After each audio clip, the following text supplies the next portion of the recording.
Página 43. Antropología de la muerte, Manuel Fernández del Riesgo, 2007. Los límites de la razón y el exceso de la religión. Capítulo 1. La muerte es plural. 1.2. La muerte, una categoría analógica. Pero aparte de estas disquisiciones metafísicas y ontológicas, lo que sí parece claro para todo el mundo, es que el universo se nos aparece como un devenir evolutivo en el que emergen, como hemos dicho, diversos niveles de realidad. Y lo que nos interesa destacar aquí, teniendo en cuenta el objetivo principal de nuestra investigación, es que en todos ellos aparece la cesación. Por ello sostenemos que la muerte se nos aparece como un acontecimiento universal e inevitable, siempre que con ese término designemos alguna forma de terminación o cesación. Y así hablamos de la muerte del ser humano, pero también de la muerte de los animales, de las plantas, de los unicelulares, e incluso forzando la analogía, también hablamos de la muerte de una civilización, de una ideología, o de una moda. La muerte se nos aparece, pues, como plural, y como un concepto no unívoco, sino análogo. Cuando afirmamos que una entidad inorgánica ya no existe, pongamos por caso una roca o un trozo de mineral, queremos decir que de hecho ya no está ahí como posible objeto de experiencia. Tal entidad tenía una estructura, ya no la posee. Ferrater Mora, 1972, 27. Dicha entidad ha experimentado un proceso de desgaste y de desintegración, que ha culminado en su desaparición. Su terminación no es sino la cesación de su estructura. Podemos, pues, hablar de la muerte de la realidad inorgánica, solo si entendemos por ello un proceso de desestructuración, que tiene como fundamento la energía entendida como principio dinámico y sujeto del cambio. Por otro lado, el segundo principio de la termodinámica, la entropía, nos habla de la hipótesis de la muerte térmica, como equilibrio de energía. Ahora bien, aunque ligado por su base inorgánica a los procesos de desestructuración, el organismo tiene una modalidad de cesación que le es propia. En términos generales, la muerte del organismo significa un cese en sus capacidades de autoconservación y autorreproducción. En ello intervienen procesos físico-químicos y bioquímicos. Incluso hoy se habla, más allá de las agresiones exógenas, que también juegan su papel, de la muerte genética. Esta provendría de una desprogramación programada, que tendría su origen en los mecanismos complejos que tienen su sede en el ácido desoxirribonucleico, ADN, la acumulación lenta pero inexorable de errores de traducción. Esta suma de desarreglos terminaría por causar la degradación de la síntesis de las proteínas, del sistema inmunológico, de las diferencias cualitativas y cuantitativas del metabolismo. Thomas, 1983, 43. En este sentido, la muerte del organismo se puede interpretar como una catástrofe por errores. Nuland, 1999, 84. También pueden influir los productos tóxicos del metabolismo celular.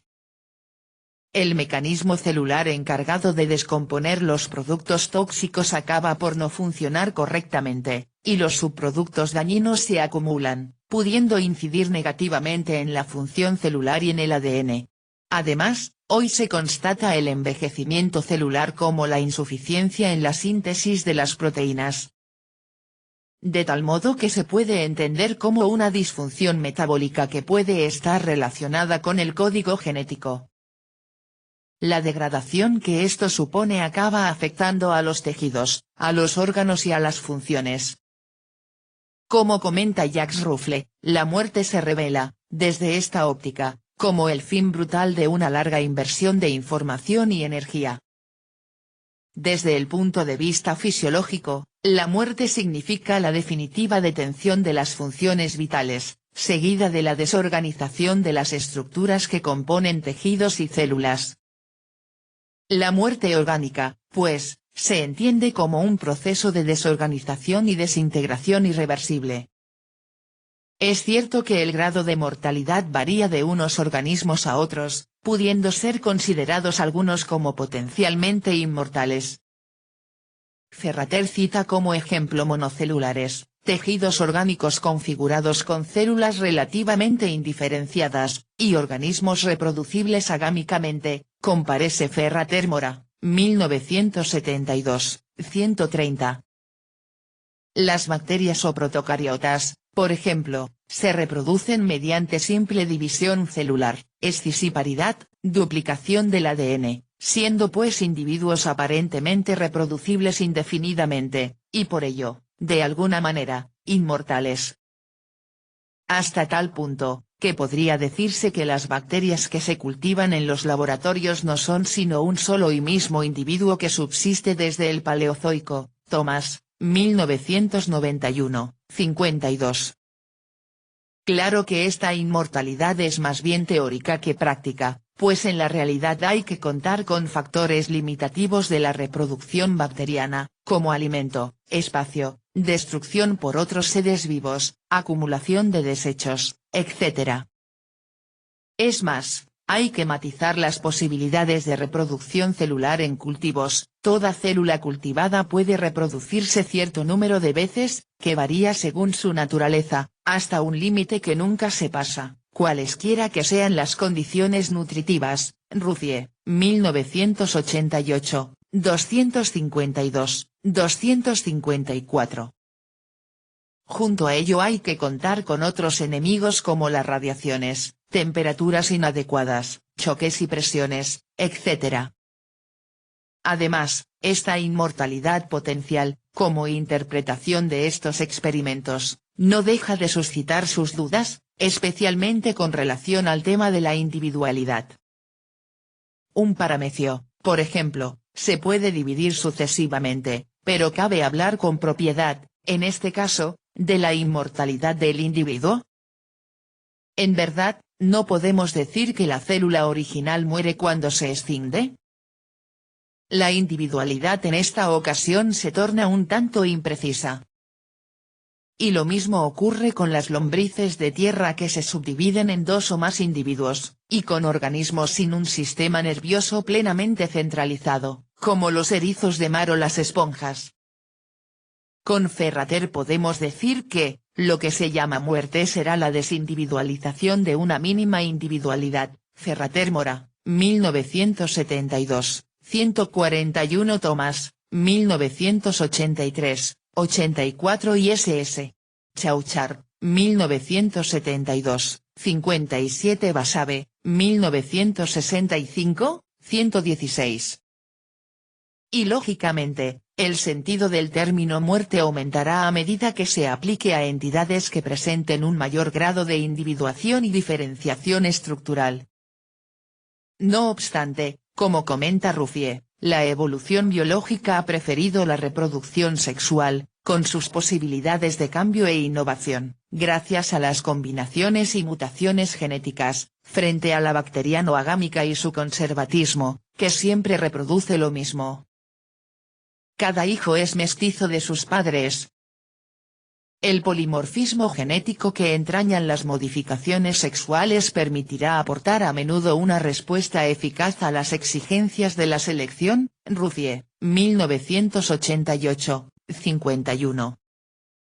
En este sentido, sexualidad y muerte están vertebradas en el ciclo vital, al servicio de la ventaja selectiva. Ahora bien, en la medida en que lo que sobrevive en la reproducción sexual es la herencia genética, el organismo se convierte en mero instrumento o vehículo al servicio de la especie.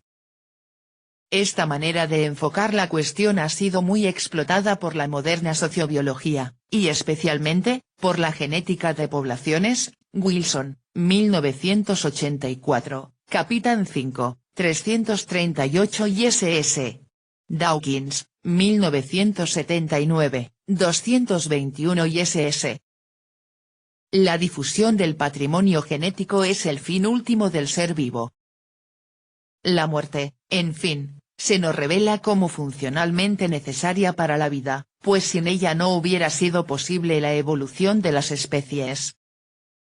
Como sostiene Bataille, la muerte de uno es correlativa al nacimiento de otro, que anuncia y cuya condición es. La vida es siempre producto de la descomposición de la vida. Bataille, 1978, 62. A la misma idea apunta Ignace Lepp cuando escribe, la única cosa que, en el orden empírico, escapa a la muerte es la vida. Lepp, 1966, 26 206-207. La ciencia, por tanto, nos dice claramente que no puede existir la vida en términos distintos de los que impone la muerte. Bowker, 1966, 311. Es más, las plantas y la vida animal exigen como condición la muerte de las estrellas, pues es necesaria la compresión de las mismas para que se formen los elementos pesados como el carbono, el nitrógeno o el oxígeno, y su explosión para que se aventen dichos elementos de cara a nuevas arquitecturas energéticas. Y reproducción sexual y muerte son dos caras de la misma moneda, la evolución innovadora. O, dicho de otra manera, la muerte es la otra cara de la vida, sin la cual esta última no es posible. Desde esta óptica evolutivo-biológica descubrimos el lado constructivo y el valor de la muerte, pues no es final sin ser a la vez principio y oportunidad. Aunque ello no impida que, muchas veces, nos asalte la duda alimentada por nuestra sensibilidad estética y moral.